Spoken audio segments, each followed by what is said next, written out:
某些60年代的越野车的设计是非常令人着迷的，但是呢，这些古董车啊，有几个问题哦。一，他们的装备不够先进，有可能他们没有 airbag 啊，没有 ABS 啦，可能 power steering 也没有啦。然后一个很残酷的问题就是呢，这些古董车不耐撞哦，因为炼铁技术日新月异嘛，那个新车的铁是越来越硬的。所以你可以看一些国家有做过一些官方的安全测试，旧车对新车碰撞结果，你就会明白为什么换新车是对你的安全比较好的。FJ Cruiser 2014，它有着复古越野车的设计外形，然后它的内在呢有当今现代化的越野车的装备。这辆车呢，它的底盘系统以及很多悬挂部件呢，跟这个 Land Cruiser Prado J120 呢是共用的。然后当然它的越野实力也是不输给 Land Cruiser Prado 的。看到这个霸气的车头没有？其实呢，前车主啊是有改装了这个东西啊，它前面原本不是这样子的，他试图把它伪装成一辆 Range Rover。我不知道为什么要这么做啦，但是外观的美跟丑呢是非常主观的。你觉得这个美吗？也没有错。你觉得这个丑吗？也没有错。所以这个是很个人的啊。然后我个人是比较喜欢原本的那一个啦，因为感觉比较复古，比较像那个 FJ40 嘛。这辆车的这个设计语言就是有一点要致敬这个 FJ40 的，但是他却把这个前面的这个 grill 这边换去这个 Range Rover 的 grill。我想跟前车主讲一句话：驾 Toyota 很马路咩，很舒适咩？对于自己拥有的车要有信心，要 proud。驾 Toyota 有什么好丢脸的？为什么你要把这个换成一个 Range Rover 呢？为什么你要伪装成 Range Rover 呢？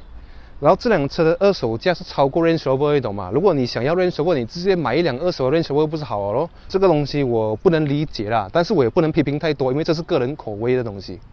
然后像这台车呢，它的前面的悬挂系统是双 AB， 然后后面的悬挂系统是 Solid Axle。它这样子的这个构造是有点像 Land Cruiser Prado 这样子的。要知道呢，任何越野车只要挂上 Land Cruiser 这个名字呢，就表示呢，它除了越野之外呢，它也具备一定的在公路上行驶的舒适度啊。看到这么大的空间吗？这么大的空间。这么大的空间呢，就可以让你啊，在其中单边比较高的地形呢穿梭自如啊。这辆车呢，它前方的这个 approach angle 为34度，就是从这个轮胎到那个 bumper 的这个倾斜的角度是34度了，所以你可以过一些很斜的斜坡。然后它后面的这个 departure angle 这个离去角为30度哦。然后呢，它的 ground clearance 为24 cm， 所以你可以过一些崎岖不平的山路啦。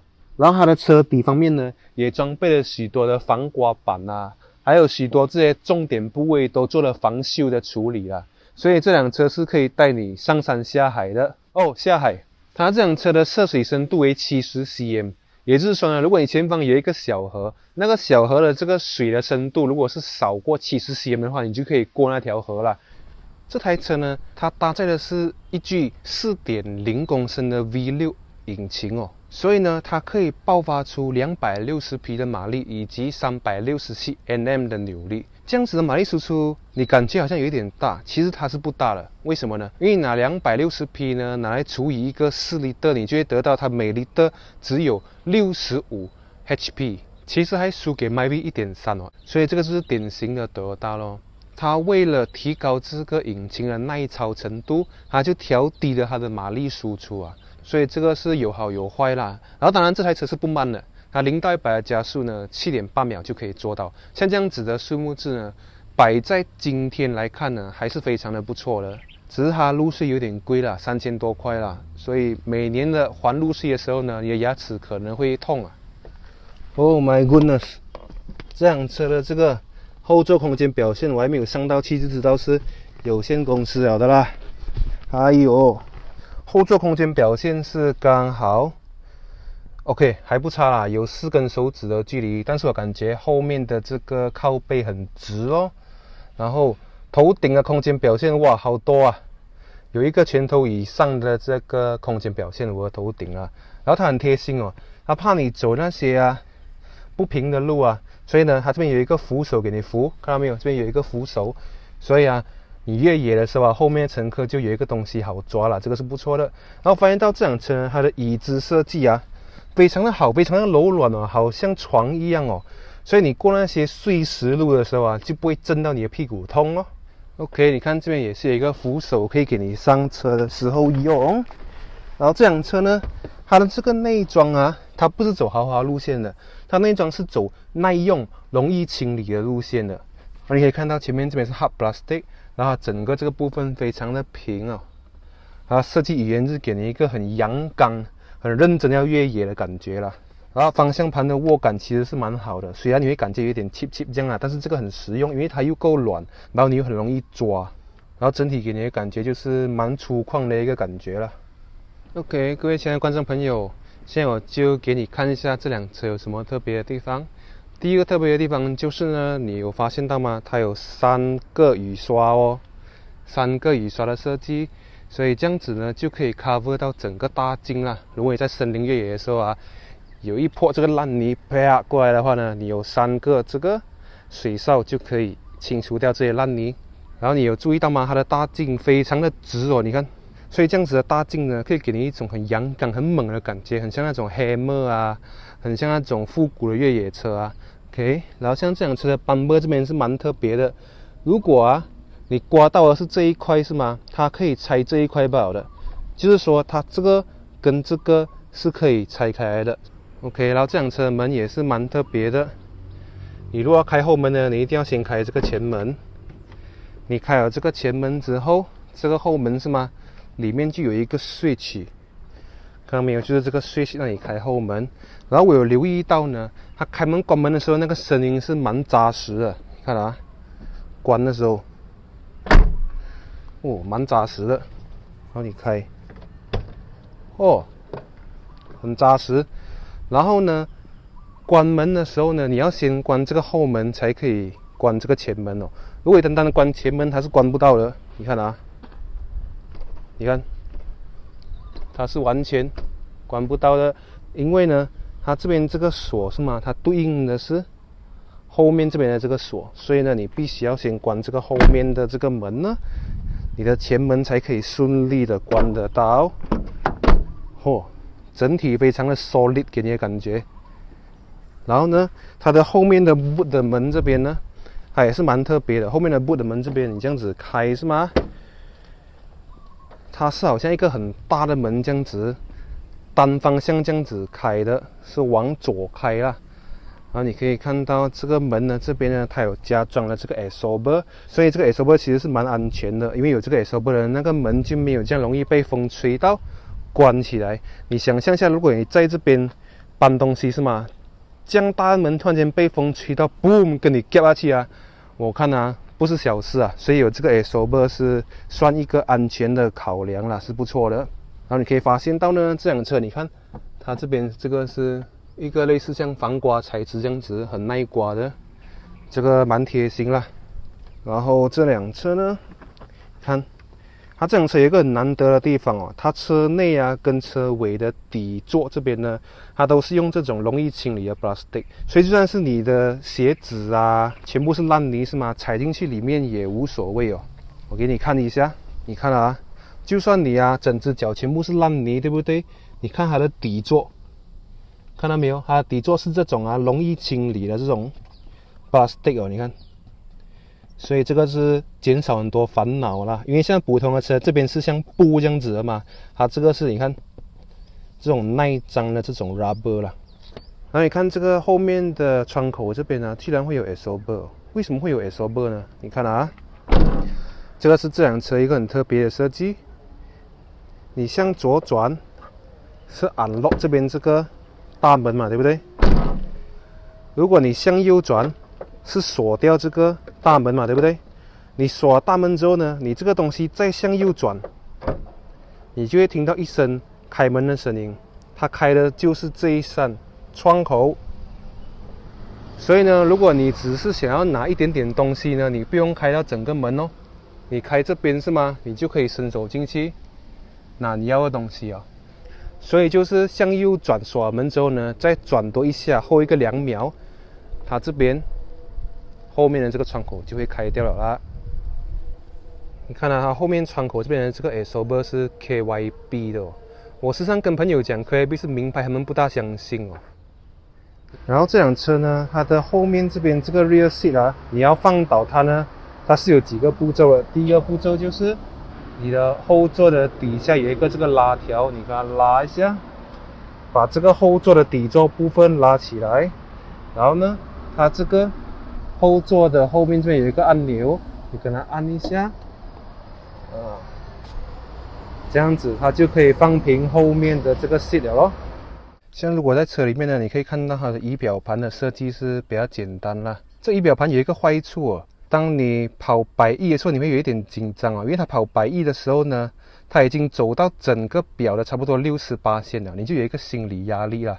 这个是我感觉的啦，因为它这个是日本进口的越野车，所以你走到80-90，它已经到这个表的一半了，然后一到这个100亿呢，就是这个表的60%，是有点心理压力啦，我觉得。然后这个车有一个很好的东西就是啊，它会告诉你你现在的电池剩多少的电哦。然后像这台车呢，它就像普通的越野车这样子，它有这个4轮跟2轮的选择啦。你可以选择4轮 low speed、4轮 high speed。然后这辆车它载的是5速的自排。然后在车顶这里呢，就相对有蛮多的这些越野的时候用到的选项啦。像你看到的这个啊，它就是你在走一些崎岖不平的山路的时候，你可以选择你要低速、中速还是高速啦，它就会自己控制那个转速，自己升档、自己降档来帮你克服那个山路。然后这个东西对越野车来说是有加分的，你就可以更轻松的越野。然后像上面这两个呢，一个是这个 Active Traction Control， 一个是这个后轮锁死差速器。像如果你开烂泥的时候呢，你开这一个的话，后轮差速器锁死了，你会更容易的从烂泥路挣脱出来。然后像这个 Air Traction Control 也是有类似这样的功能啦。当你其中一颗轮子卡在烂泥的时候呢，如果你有打开这个 Air Traction Control 的话呢，它就会帮你踩刹车在那个卡在烂泥的那个轮子那边，然后把动力传输在那个有抓地力的轮子哦，你就更容易从那个烂泥堆中爬出来了。然后像这边有这个储物空间哦，按下去就可以开。然后车内很多东西都非常的容易清理哦，看起来，所以是非常的不错。像这里呢，副驾驶跟驾驶这边呢都有这个东西哦，这个是类似像遮阳板这样子的东西啦，左右两边的遮阳板。那我们来启动一下引擎吧。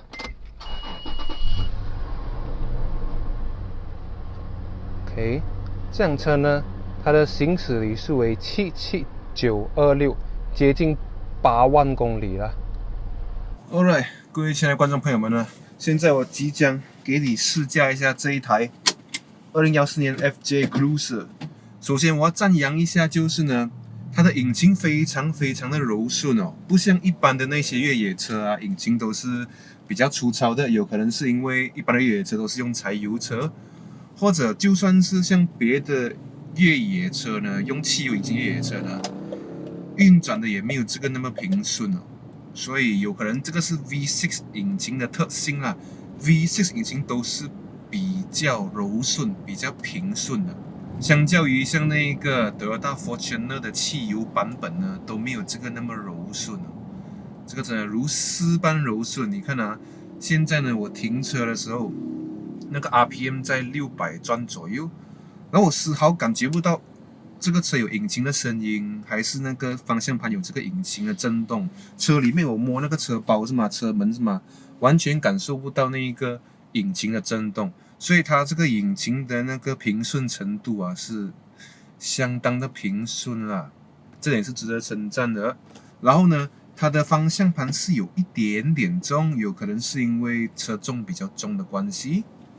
现在就来感受一下它的过弯，虽然它这个过弯是不大重要的东西啊，对一个会买越野车的人来讲，过弯稳不稳其实不是很重要，但是我们还是要体验一下，感觉一下。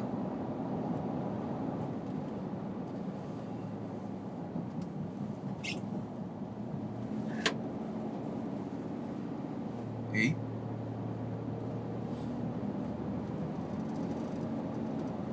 有点惊喜哦。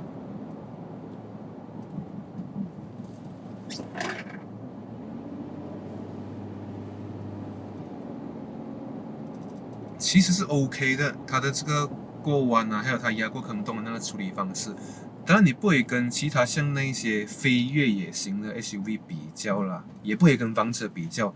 如果你站在越野车的角度来看它呢，刚才那个过弯表现跟那个处理坑洞的方式啊，可以说是比一般的越野车还要稳的，所以这个是加分的。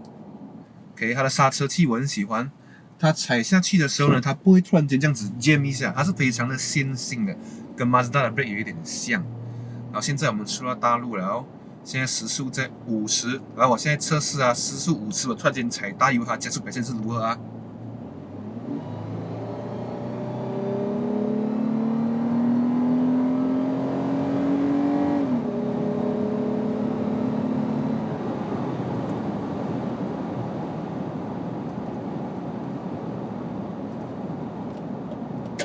？OK，像我刚才从50啊，直接踩完油是吗？它上到120的速度其实是快的，是算没有任何的延迟的。在越野车的这个标准来看呢，这样子的加速表现是不错的。因为像我以前驾过 Fortuner 汽油，还有驾过那个 Land Cruiser Prado，所以相比起来呢，它的加速表现是 OK，但是没有到很快啦。然后呢，它的引擎的这个动力输出是比较平顺，它没有让你感觉突然间那种贴背感，它不会有这种突然间这种冲力、这种冲一下的感觉啦。但是呢，就加速可以说是轻松的。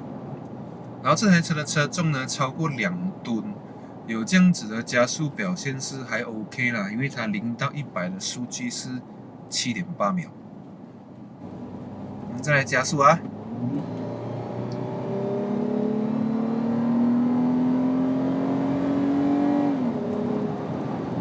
！OK 了，OK 了。以越野车来讲啊，真的是快啊。以越野车的标准来看啊，然后它 V6 的这个声音有一点点怪怪啦，因为你感觉这么粗犷、这么 man 的车，它的声音就有一点娘炮，这种声音并不是很 man，所以是一个蛮高的一个反差。然后我有认识一些开越野车的朋友啦，他们是不太喜欢这辆车，因为呢，他们觉得越野车应该是要diesel，应该要柴油才比较好。其实是有根据的，因为你越野的时候呢，你需要它起步快嘛，你上一些很斜的斜坡的时候，你需要它的起步快，需要它的扭力比较强。然后当你要拖船啊，拖一些比较重的东西的时候，也是要比较强大的扭力，给它起步比较快。但是汽油车就相对于会比较弱一点，在这个起步方面。然后当然德国不是傻的，它为了弥补这个汽油车起步比较没有那么快的短板呢，它就用了一个最直接、最粗暴的方式，就是直接加大那个引擎的 CC， 所以这辆车的 CC 就来到 4.0 哦，这个 V6。所以它这个大 CC 呢，就弥补了它汽油车起步不够快的这个特性了，所以是算 give and take 咯。当然没有柴油车那么好，但是也不会那么差了，因为最少人家都是 4.0cc 的车。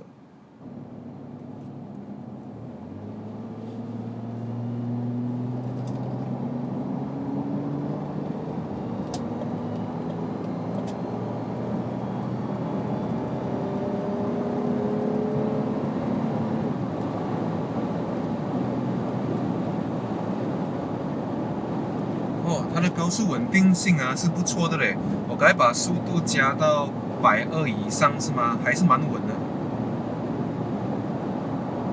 现在我时速在120左右，靠近130，还是蛮稳的。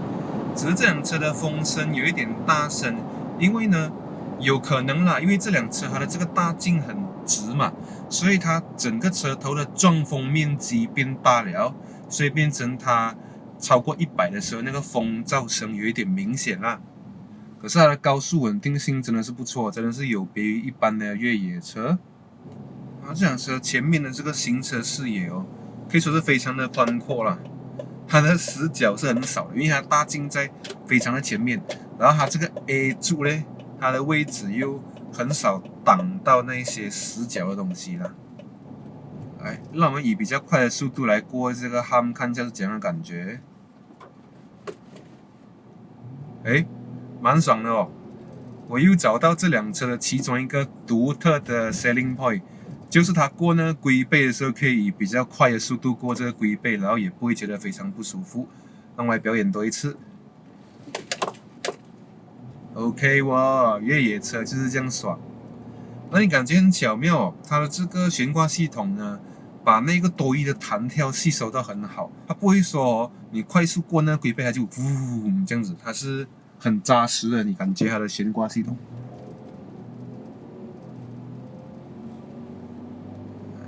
过一个弯。